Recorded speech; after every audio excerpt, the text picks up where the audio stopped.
What is wrong with you? What is wrong with you? You are driving 600 miles to meet some stranger you met on the internet? What the fuck is wrong with you? You are going to wind up in pieces by the side of the freeway. That's what's going to happen to you. You have unibrow stubble. The collar on this shirt doesn't lay right. You are losing it, lady. You have gone for coffee meetings back home in San Francisco that have been so soul-destroying. Why would you drive 600 miles for the same long shot? You know why? I know why. You know why? I know why.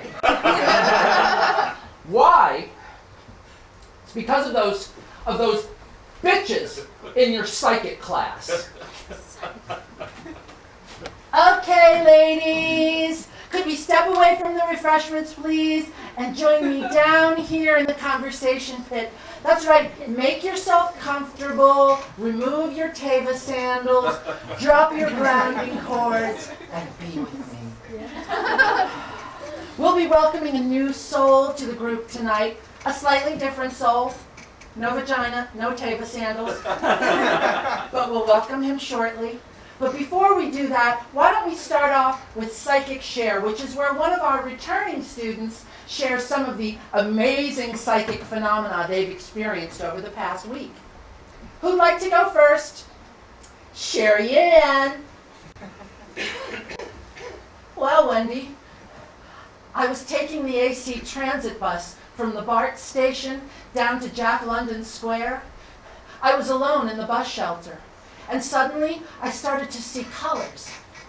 And then I heard a voice that said, "Your driver's going to be an asshole." I thought, where's that voice coming from? Those AC transit drivers are always wonderful to me. Why am I having such a dark thought?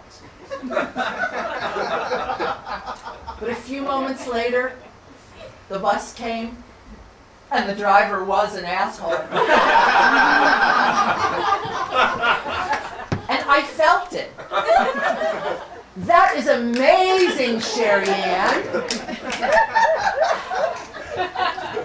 Enzo, why don't you introduce yourself to the group and start off by sharing with us why you chose this journey with us, what you hope to accomplish on that journey, and also, just to let you know how inclusive we are, what is your preferred gender pronoun?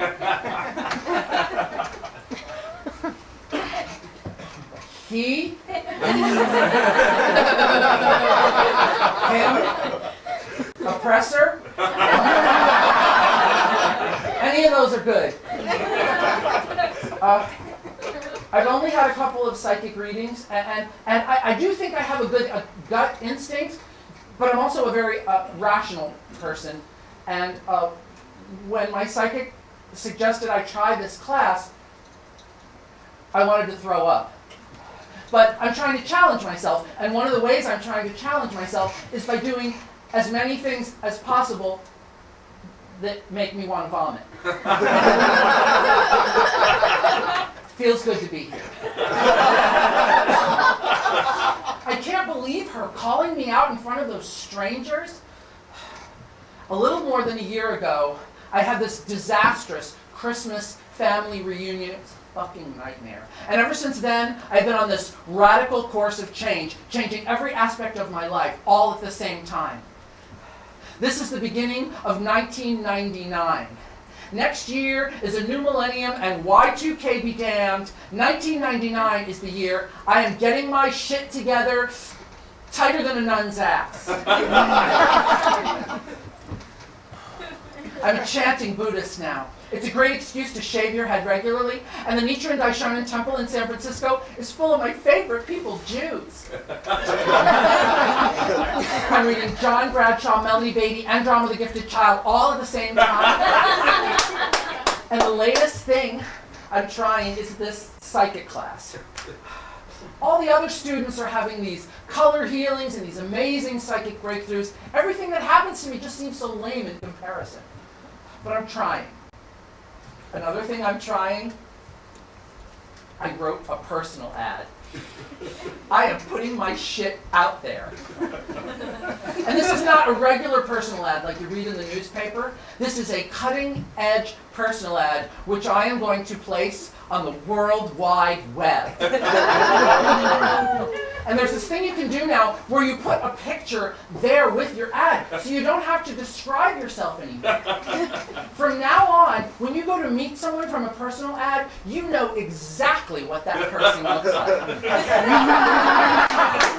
Dating's changed forever, and I'm right here at the ground floor. The only thing I didn't know was where to place my ad. My computery friend suggested this place. Craigslist? It's not a .com. It doesn't have any pretty colors or animated GIFs. It's like a bulletin board, basically. They have jobs and apartments. They're just breaking into personal ads. I don't see it going anywhere. This is why. Jobs, apartments, these are sort of work-safe things to do. But who is ever going to sit at their paid job and look at personal ads on the internet? You do what? You come home from your paid job and you fire up your 56K modem and you log into AOL. Who doesn't have AOL? AOL is the way of the future. AOL Classifieds is where I ran my ad.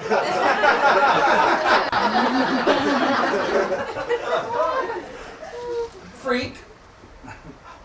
Huge freak. Humongous freak. More than 40-something responses and only one non-freak. This San Diego David, who is a total non-contender. He's nice. He's cute. He's funny, and he's smart. But a girl doesn't get to be my age and single in the city without developing a few non-negotiables. I used to have a lot, but now that I've done all this inner work myself, I have pared it down to 5. 5 non-negotiables. Number 1, no special diets, no picky eaters. You want to know what somebody's like in bed? Watch them eat. I have never had sex with a person without watching them eat a square meal first. I cannot recommend that highly enough, ladies.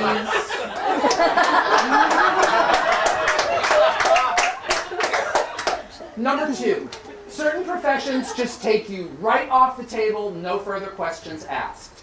These include counselor, therapist, and why do I even have to mention priest? Yeah, they're all over the internet, and they all want to get to know you. And this last one even says, oh, I guess since you're Sicilian, you're probably ex-Catholic. You would have issues dating someone like me. Oh yeah, your whole life is a lie, and I'm the one with issues. Yeah, next. Number 3, I have been HIV positive for 2 years.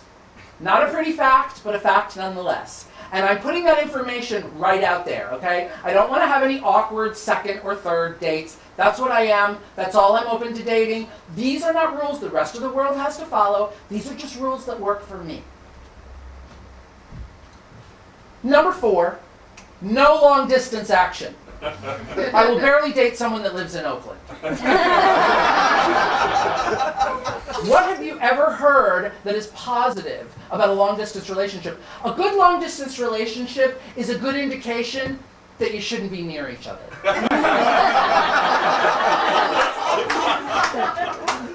And most controversially, number 5, I am no longer open to dating Latin men. Okay, I've had audiences turn on me there. Suddenly they get all hissy and shushy and judgmental, and I'm a big racist. And I don't even get a chance to say that I'm including myself in the category of Latin. I'm not just referring to Latin American countries, but I'm also referring to countries like Spain or Sicily or Italy.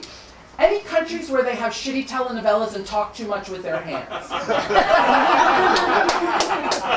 It has been my experience that a more waspy, passive-aggressive, possibly ex-suicidal energy is better to balance me out. Not another set of hands waving around when I have a point to make.